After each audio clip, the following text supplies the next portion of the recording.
From flirtatious blonde bombshell I'm the best person at making animal noises to accused depraved killer. I can tragically say The woman you're looking at on the screen isn't just another face online. Her name is Tamika Chesser. Once upon a time, she was a reality TV contestant in Australia, and until June 2025, she was an OnlyFans model. But on June 19, 2025, something unthinkable happened. Inside her apartment in Port Lincoln, Australia, her boyfriend, Julian Story, was found dead and he was burned. But it wasn't the fire that shocked the world. It was what was missing, and that was his head. And Tamika didn't even run. She did not cry. She did not say a single word. She just watched, and in that silence, police say she buried more than a body. Port Lincoln is a peaceful town on the southern edge of Australia, which is usually famous for tuna fishing, the coastal beauty, and now is famous for a brutal crime that's anything but ordinary.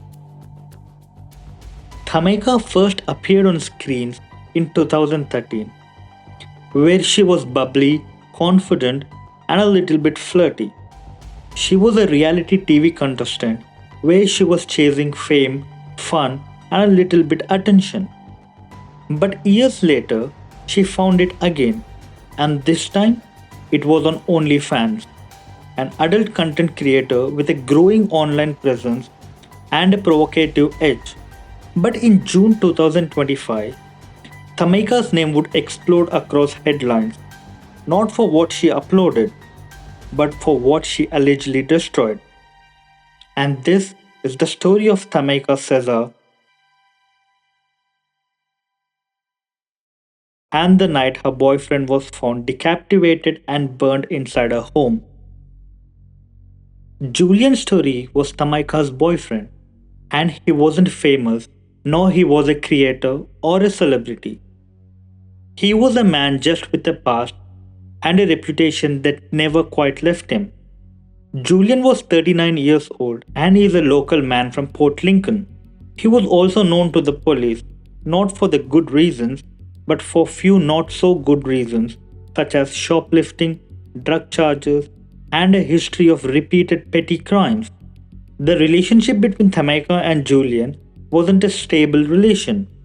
Their friends say it was very loud, heated, and most of the time it was off and on. This couple were passionate one day and dangerous the next day. They were seen often together, but they weren't the smiling Instagram couple. They were the kind of pair you would hear yelling down from the street. Yes, from down the street. So on June 16th, it was Julian's 39th birthday. The couple had a dinner. It should have been a quiet night, but instead, something shifted very quickly, and that night would be the last time anyone saw Julian Story alive again. On the morning of June 19, 2025, a fire broke through an apartment in Port Lincoln, where Tamika and her boyfriend lived. When the emergency crew arrived, they were expecting a routine fire call, but what they found was anything but routine.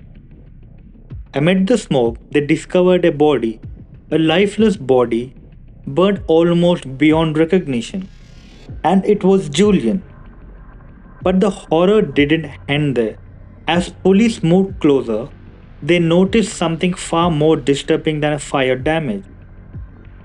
Julian's head was missing. It was not crushed, it was not burned beyond recovery. It was completely gone, it was removed, and nowhere to be found. And this wasn't a tragic accident. This was something else, something far more sinister. Police immediately secured the scene.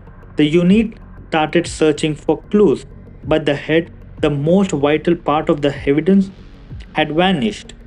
And when all this unfolded, Tamika stood nearby. She did not run, she didn't cry, she didn't offer a single explanation. She simply watched. She was calm, she was silent. as if she already knew what they would find.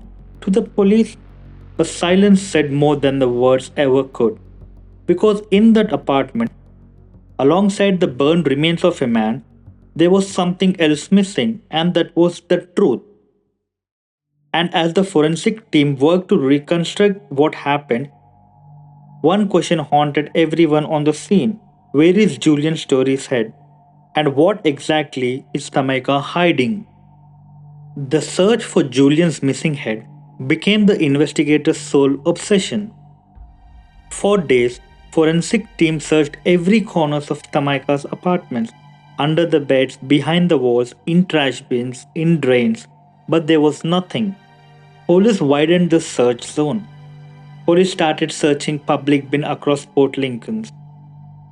Nearby park, dumpsters, industrial areas, all checked, still nothing. There was no skull, no weapon, no blood trail leading out.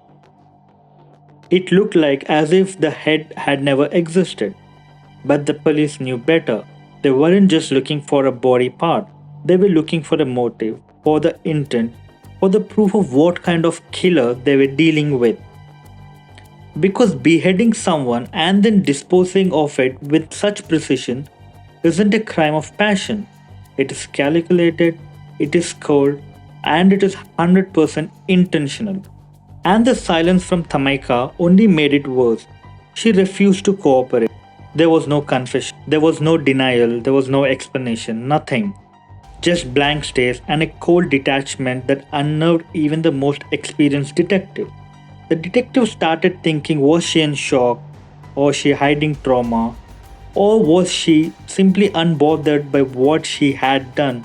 Because without the head, there could be no definitive cause of death.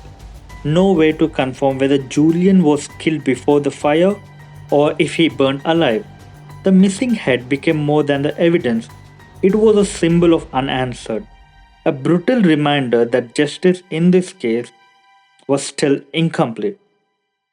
And as the investigators stared into Tameka's emotionless eyes, they began to wonder, was this the work of a woman pushed too far, or someone who had been planning this all along?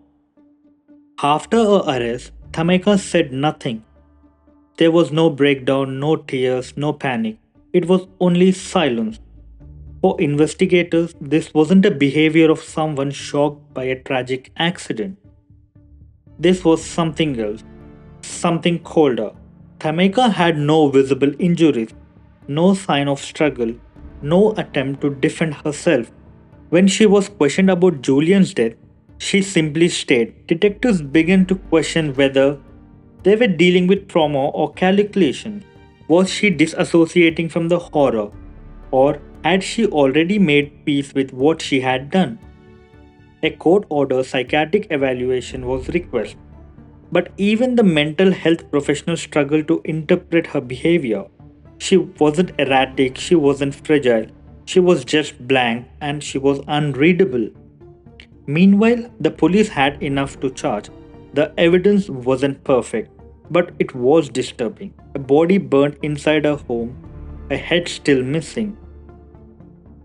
There was no forced entry, no signs of a third party, and most damning of all, Tamika had made no effort to report Julian missing. She didn't call an ambulance, she didn't alert the neighbors, she didn't even step outside.